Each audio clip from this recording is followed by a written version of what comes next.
There are several cosmic cycles that are of importance to you at this time. The most famous of these is the precessional cycle, or precession of the axis, which occurs approximately every 25,920 years. Many of your ancient calendars were based on the precessional cycle, including the calendar of the Maya. There are 3 other cycles of which you should become aware.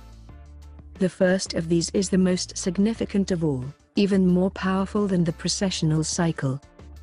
We are calling it the galactic shift. The energy emanating from the quasars that are aligned with the poles of Earth during the precessional alignment, occurred on December 20, 2012, is relatively minor compared with the energy emanating from the central sun and its corresponding black hole.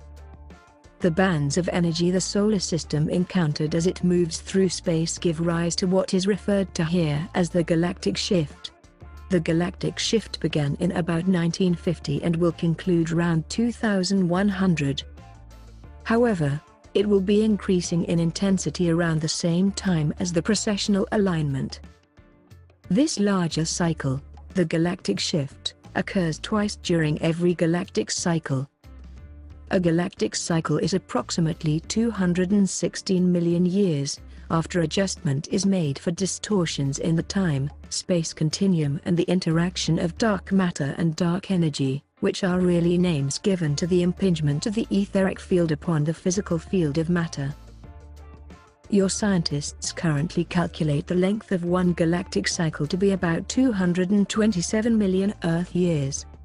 That is the approximate length of time it takes your solar system to make one revolution around the central sun of your galaxy.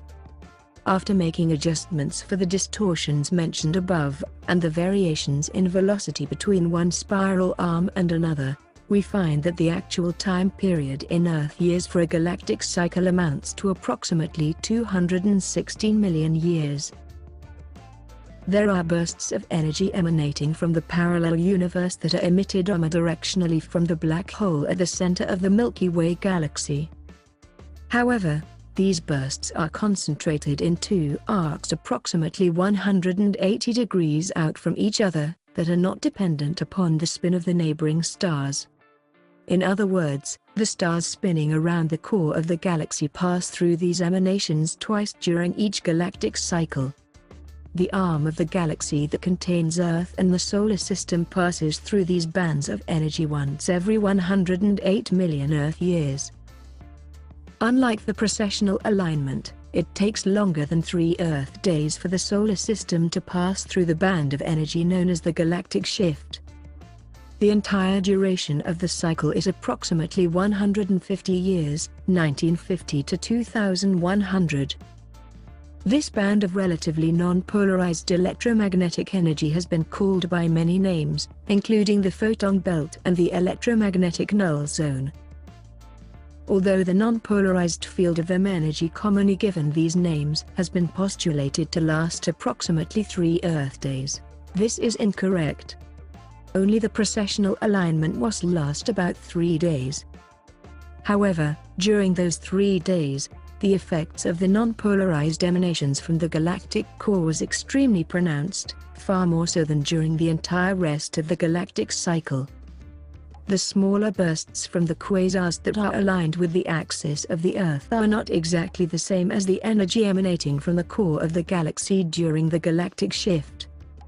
Nevertheless, these 2 sources of energy coincided to a large degree during those 3 days in December of 2012.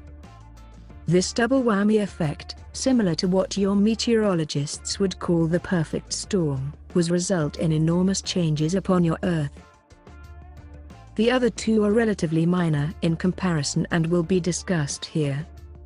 These are the passage through your solar system of the comet Anahudak, which occurs about every 10,500 years, and the orbit of the planet Nibiru, through your solar system, which occurs approximately every 3,600 years. Neither the comet, nor the planetoid, are likely to ever impact Earth directly. The comet's tail brushes the Earth's atmosphere about once every 8 or 9 passes. Nibiru's gravitational field significantly impacts Earth about once in every 12 passes. In addition, beings from the etheric and celestial planes of Nibiru often interact with Earth during its close proximity every 3,600 years, as is evidenced in the records of your ancient civilizations.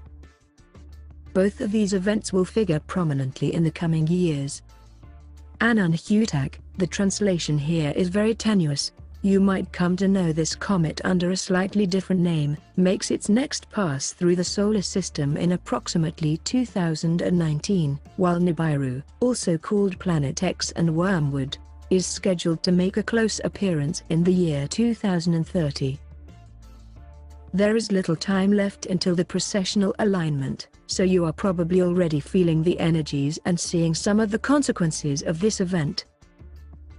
To sum up this point, cosmic cycles are catalysts for change. They are triggers for souls to awaken. If souls are not ready to awaken, the shifts frequently serve as exit points, giving such souls an opportunity to attempt to learn their lessons on another world that is possibly more favorable to their rate of learning. Most of the planets set up to receive human souls during these periods of transition are specially equipped with advanced teachers in order to give the laggard souls a greater opportunity to learn their lessons. It is erroneous to assume that all souls will transition during the 3-day period of the precessional alignment. Many undoubtedly will use that opportunity to make their transition from one density to another, or to transition out of the Earth plane and into the astral realms of another planet in preparation for reincarnation there. However, at this juncture, it appears that a relatively small number of souls will depart the Earth, or ascend, during those 3 days. Because the larger galactic shift, the electromagnetic null zone, lasts approximately 150 years, there is ample time for Earth souls to transition while still in the catalytic energies. Your experience of predestined events will be largely determined by free will. You have the free will to embrace the divine principles of love, cooperation, harmony, compassion, trust and selfless service. Doing so will greatly enhance your experience of these events. This can be a time of liberation, rather than enslavement, death and destruction. The choice is yours.